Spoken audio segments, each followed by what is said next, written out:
Bismillahirrahmanirrahim. Assalamualaikum warahmatullahi wabarakatuh. Nama saya Saidah Syairah binti Syamsuddin. Saya dari kelas DA. Nombor matrik saya 2019411594. Kumpulan kami akan membentangkan tajuk syarikat Huawei dan saya merupakan pembentangan yang pertama. Saya akan membentangkan bahagian pengenalan dan latar belakang syarikat Huawei. Pengenalan, pengurusan Islam penting dalam sesebuah institusi bagi mencapai setiap perkara yang dilakukan. Pengurusan dan organisasi yang teratur dapat memudahkan urusan bagi menjayakan projek yang telah dirancang serta dapat mengurangkan perselisihan faham antara satu sama lain. Pembentangan ini akan menceritakan beberapa perkara tentang syarikat Huawei, antaranya latar belakang syarikat serta strategi kejayaan syarikat. Walau bagaimanapun, dapat juga kita lihat dari sudut pandangan Islam bagaimana syarikat ini menjayakan projeknya tersendiri. Seterusnya, kita masuk kepada latar belakang syarikat. Syarikat ini ditubuhkan pada tahun 1987 dan ditubuhkan di Shenzhen, Guangdong, China, diasaskan oleh Ren Zhengfei. Syarikat ini merupakan syarikat swasta yang terbesar di seluruh dunia yang menyediakan teknologi maklumat dan komunikasi. Sebagai contoh, laptop, telefon dan sebagainya.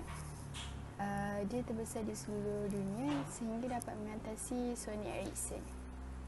Seterusnya, apa yang diwujudkan oleh syarikat Huawei? Syarikat ini mempunyai organisasi yang tersusun dan menerima pekerjanya sendiri dalam organisasi tersebut. Ini bermakna pekerja yang lama sahaja yang layak untuk mendapat menjawat jawatan di syarikat ini. Seterusnya, mewujudkan skim pemegang saham pekerja yang mana skim ini hanya ditawarkan kepada pekerja Huawei sahaja dan dia hendaklah tidak memegang mana-mana skim ataupun organisasi luar.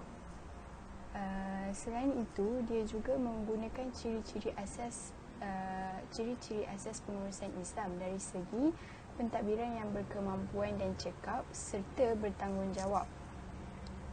Mana mereka mempunyai organisasi yang hendaklah bertanggungjawab di dalam syarikat tersebut. Terdapat beberapa organisasi penting. Mereka diberikan tugas bergila-gila untuk bertugas di syarikat. Seterusnya, kita masuk kepada kerjasama dan institusi luar, di mana syarikat ini juga bekerjasama bersama institusi luar seperti universiti, pembekalnya, rakan kongsi dan lain-lain lagi. Ini adalah dapat membantu bagi menjayakan lagi projeknya serta memperkembangkan lagi skop projek tersebut. Akhir sekali, syarikat Huawei amat mementingkan kualiti penjagaannya dari aspek keselesaan pelanggan serta pekerja, di mana sentiasa menyampaikan dan memenuhi keperluan harapan pelanggan di seluruh rangkaian dengan tepat.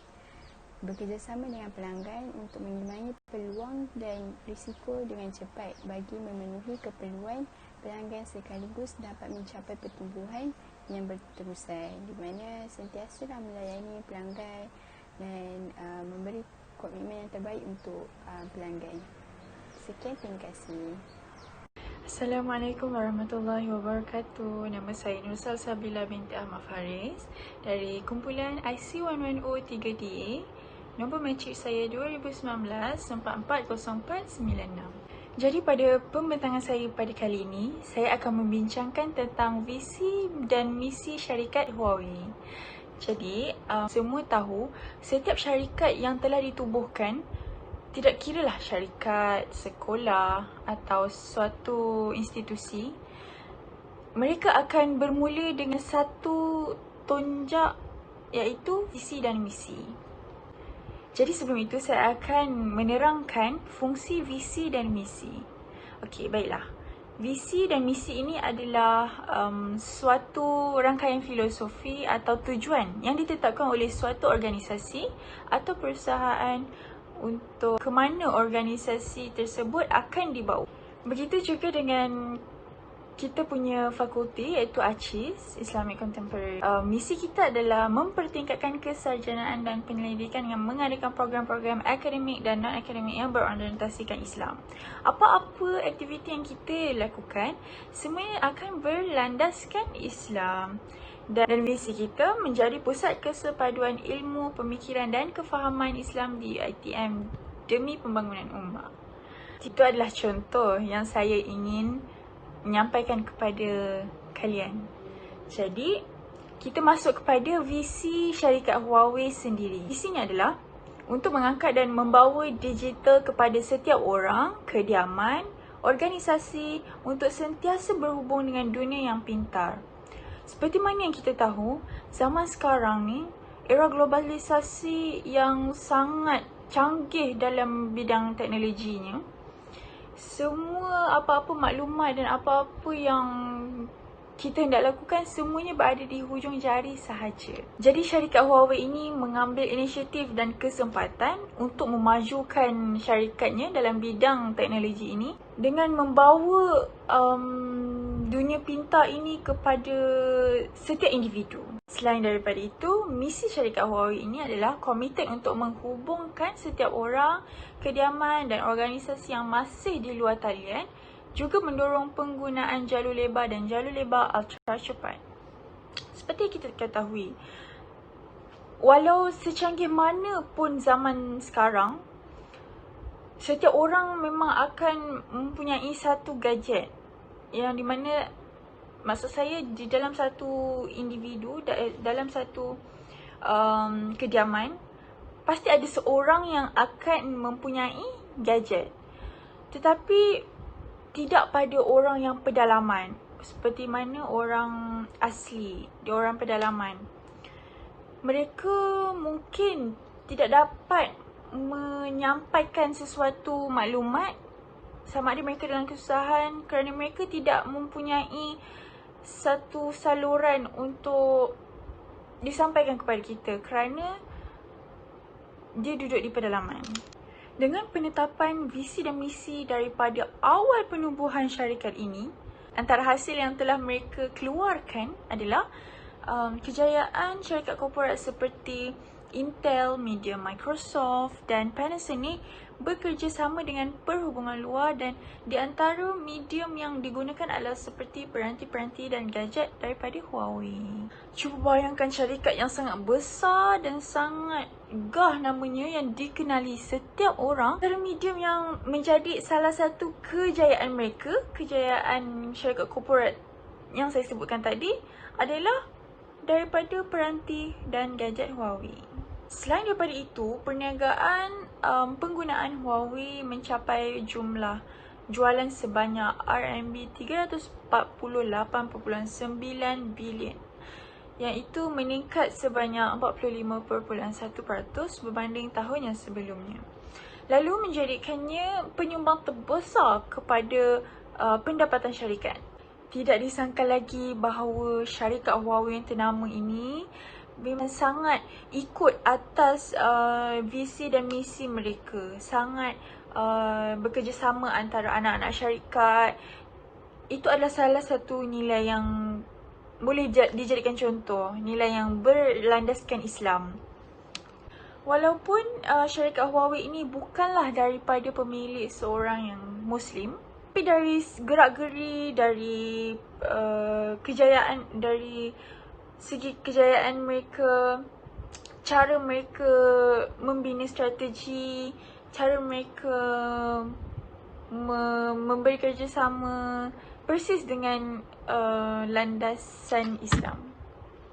Jadi itulah sedikit sebanyak daripada visi dan misi syarikat Huawei ini. Sekian, terima kasih. Assalamualaikum warahmatullahi wabarakatuh. Nama diberi Nur Alia Yasmin binti Mazlan. Saya dari kelas IC 1143 kelas DA. Nombor matrik saya 2019202872. Saya berasal daripada Selangor Darul Ihsan. Pada bahagian saya akan menerangkan perancangan pemasaran yang strategik dalam syarikat Huawei. Kita dapat lihat bahawa syarikat Huawei merupakan antara syarikat telekomunikasi yang terbesar di dunia selain Apple dan Samsung. Ini adalah kerana syarikat Huawei mempunyai strategi yang bagus dalam pemasaran mereka. Syarikat Huawei juga terkenal sebagai pembekal perkakasan internet sebelum syarikat ini menceburi bidang perniagaan. Pertama-tamanya, syarikat Huawei telah memberi jaminan kepada pelanggan bahawa pelanggan merupakan keutamaan mereka. Firman Allah Subhanahu Wa Taala dalam surah Al-Imran ayat 76. Bismillahirrahmanirrahim. Bala aufa bi ahdihi wattaqa fa innallaha yuhibbul muttaqin. Yang bermaksud barang siapa yang menepati janji dan bertakwa, maka sesungguhnya Allah mencintai orang-orang yang bertakwa. Okey. Pada ayat ni kita dapat lihat bahawa syarikat Huawei diorang ada krisis dengan Google, tapi diorang boleh atasi sendiri dengan kebolehan telekomunikasi mereka, sebab syarikat Huawei ni merupakan syarikat yang besar. So pelanggan rasa yakin dengan jaminan yang diorang beri, so diorang tak ada masalah nak percaya dengan Huawei sebab jaminan dia tu tinggi, sebab diorang boleh atasilah apa-apa masalah yang datang.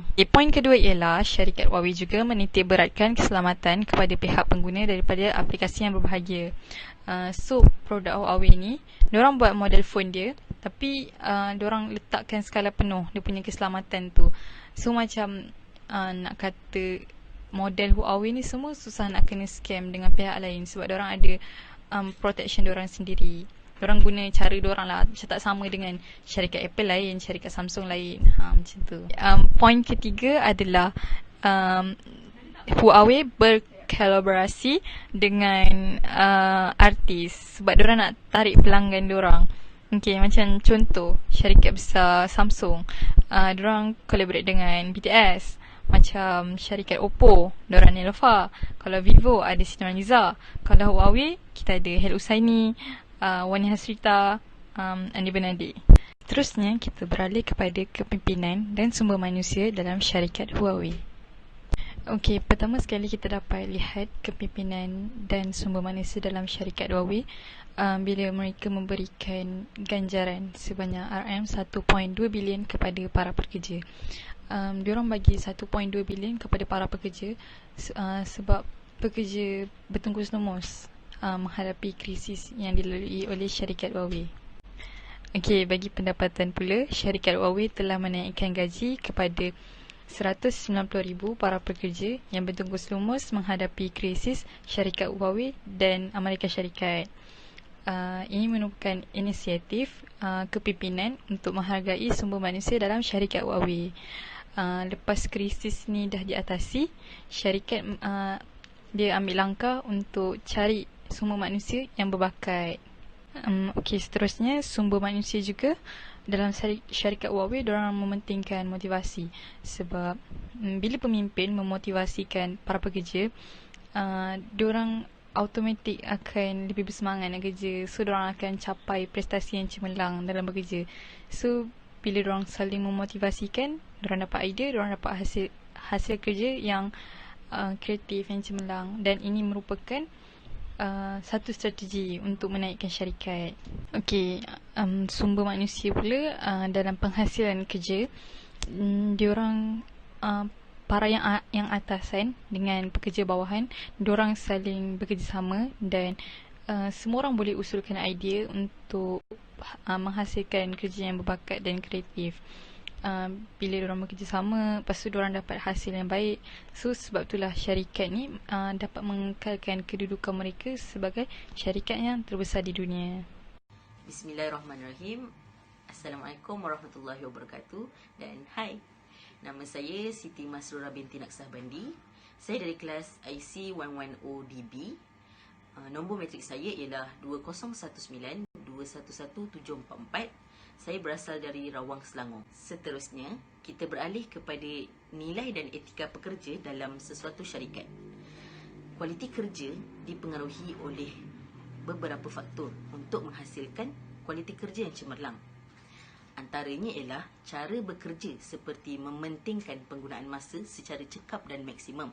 Sebagai contoh, kita boleh membuat perancangan dan tujuan kerja yang efisien dan berstruktur supaya hasil kerja itu menjadi lebih efisien dan teratur. Seterusnya, berintegriti, iaitu menepati komitmen dan telus untuk memenuhi keinginan pelanggan dengan menetapkan kepercayaan dan keyakinan pelanggan terhadap keutuhan dan kualiti kerja, seperti syarikat Huawei. Hal ini mengakibatkan kepercayaan para pelanggan kepada syarikat Huawei semakin bertambah. Selanjutnya, sikap jujur perlu diterapkan kepada semua pekerja dengan menerangkan sesuatu produk keluaran mereka supaya tidak mengelirukan para pelanggan dan pekerja mengambil cakna kepentingan bersikap jujur serta perlu menyemai sikap jujur di dalam diri mereka sendiri. Hal ini supaya tidak menimbulkan keraguan dan syak puasangka serta tanda tanya kepada para pelanggan. Dan hal ini akan mengakibatkan para pelanggan bertambah kepercayaan kepada syarikat Huawei untuk membeli barang dan produk keluaran syarikat Huawei. Selain itu, nilai bertanggungjawab dengan membekalkan produk dan perkhidmatan secara cekap, inovatif dan konsisten sesuai dengan permintaan pelanggan. Hal ini akan menyebabkan pelanggan bertambah kepercayaan kepada syarikat Huawei dan akan menambahkan produk keluaran Huawei serta dipercayai oleh para pelanggan. Nilai yang terakhir adalah menerapkan kepada pekerja untuk sentiasa mematuhi dan mengikuti undang-undang dan peraturan demi memperolehi keuntungan. Hal ini kerana di dalam jual beli Islam tidak akan muncul hal rasuah dan riba apabila pekerja-pekerja menerapkan sikap untuk sentiasa mematuhi peraturan dan mengikuti segala undang-undang yang berlandaskan syarak. Nilai-nilai etika yang diterapkan kepada para pekerja bagi memudahkan urusan pengurusan dan pentadbiran di dalam organisasi syarikat Huawei harus diterapkan kepada setiap pekerja supaya pekerjaan yang dilakukan mendapat keredaan Allah dan dikira sebagai pahala serta dikurniakan ganjaran dunia dan di akhirat. Selanjutnya, kita beralih kepada tanggungjawab sosial korporat. Baiklah, tanggungjawab sosial korporat adalah satu jenis peraturan perniagaan swasta antarabangsa dikenali sebagai kelestarian korporat atau bahasa mudahnya adalah perniagaan yang bertanggungjawab. Okey, syarikat Huawei pernah menjalankan tanggungjawab sosial korporat dengan menderma wang dan peralatan kepada universiti, pusat latihan yang berada di Kenya, Indonesia dan lain-lain. Selain itu, syarikat Huawei telah menaja satu program yang diberi nama Masa Depan Komunikasi Penyelidikan yang mengkaji masa depan industri telekomunikasi di Amerika Syarikat. Tambahan pula, syarikat Huawei pernah terlibat dalam membantu menyumbang 1000 kotak pelitup mulut dan hidung kepada KKM semasa Malaysia dilanda COVID-19. Akhir sekali, tidak lupa juga, pihak Huawei telah menyumbang alat komunikasi kepada doktor dan jururawat agar memudahkan komunikasi mereka apabila sedang bekerja. Konklusinya, telekomunikasi juga berkembang seiring dengan kemajuan teknologi serta cara dan alat untuk berkomunikasi juga semakin maju. Malahan pula apabila wujudnya internet memudahkan urusan orang ramai untuk saling berkomunikasi antara satu sama lain dengan komunikasi jarak jauh.